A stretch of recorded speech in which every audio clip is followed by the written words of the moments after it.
Hi மக்களே, இந்த பதிவில் என்ன பார்க்க போகிறோம் அப்படின்னு பார்த்தீங்கன்னா, நம்ம கவர நாயுடு கம்யூனிட்டி சேர்ந்த ஒரு பெண் வரன் மறுமணம் பார்க்க போகிறோம். அவங்க பார்த்தீங்க அப்படின்னா அவங்க வயசு இப்போ பார்த்தீங்கன்னா 39 நடந்துட்டு இருக்குது. அவங்க ஏற்கனவே கல்யாணம் ஆகி டைவர்ஸ் ஆயிடுச்சு. அதே மாதிரி பார்த்தீங்க அப்படின்னா அவங்களுக்கு குழந்தைங்களாம் யாருமே கிடையாது. ஏன்னா கணவனால் ஏற்பட்ட கருத்து வேறுபாடின் காரணமாக அவங்க வந்து பிரிஞ்சுட்டாங்க. அதே மாதிரி கூட பிறந்தவங்க தங்கச்சி, ஒரே ஒரு தங்கச்சி மட்டும்தான். இவங்க எங்கே இருக்காங்க அப்படின்னு பார்த்தீங்கன்னா நம்ம திண்டுக்கல்லில் ஒர்க் பண்ணிகிட்டு இருக்காங்க. அந்த திண்டுக்கல்லில் வந்து ஒரு தனியார் நிறுவனத்தில் ஒர்க் பண்ணிட்டு இருக்காங்க. மாதம் பார்த்தீங்கன்னா ஒரு 60,000 சம்பளம் வாங்கிட்டு இருக்கிறாங்க. அதே மாதிரி முதல் மனமாக இருந்தாலும் நான் ஏற்றுக்கிறேன், மறுமணமாக இருந்தாலும் ஏற்றுக்கிறேங்கிற மாதிரி தான் சொல்கிறாங்க. அம்மா அப்பாலாம் இருக்காங்க. இவங்களுக்கு வீடு ஆசை இந்த ஓரளவுக்கு நல்லா வசதி வாய்ப்பாகவே இருக்காங்க.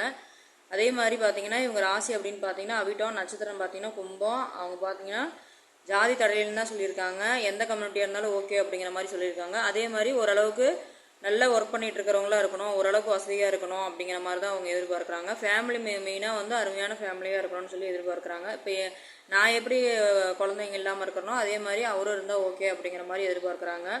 கவர்மெண்ட் மாப்பிள்ளையாக இருந்தாலும் சரி, இல்லை நார்மலாக சம்பாதிக்கிற மாதிரி ஒரு 80 ரூபாக்குள்ளே எதிர்பார்க்குறாங்க. ஏன்னா இப்போ அவங்களே வந்து 60 ரூபா சம்பாதிக்கிறனால ஒரு 80 ரூபா ரேஞ்சில் எதிர்பார்க்குறாங்க. 80 ரூபா ரேஞ்சாக இருந்தாலும் சரி, 1 ரூபாயாக இருந்தாலும் சரி அப்படிங்கிற மாதிரி தான் எதிர்பார்க்குறாங்க.